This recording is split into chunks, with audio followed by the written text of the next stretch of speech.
Some betrayals burn slow, some explode. This one? It was cold, calculated, and unforgettable. A buddy of mine, let's call him Jake, had been in a rough patch with his girlfriend, Laura, for months. Things weren't terrible, just frayed. Little arguments about nothing, tension over bills, and an undercurrent of dissatisfaction neither wanted to confront. But Jake was always loyal, always trying to keep things afloat. He thought they were still a team, even when the cracks were widening. Then came the trip. Laura said she was visiting her family 600 kilometers away, a week-long recharge, she claimed.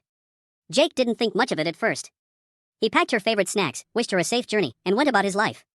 But on the third night, while aimlessly scrolling social media, he stumbled upon photos. And not just any photos.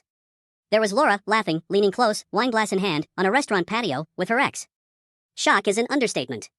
Disbelief. Rage. Heartbreak, all wrapped into one, clawing at his chest. But instead of losing control, he did the only thing he could, he documented it. He snapped his own photos, proof enough to quiet the disbelief in his mind.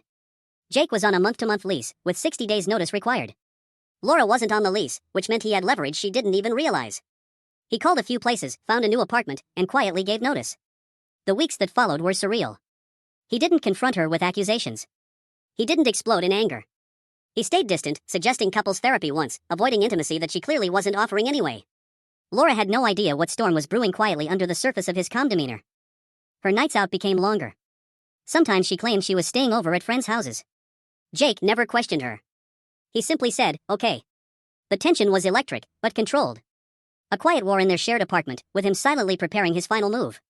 Because some revenge isn't about noise, it's about precision, patience, and timing. The landlord, a laid-back but honest guy, was a silent ally in Jake's plan. New tenants were scheduled to move in shortly after Jake's departure. Quietly, they coordinated so that prospective renters could tour the apartment when Laura was conveniently away at work, out with her AP, whatever.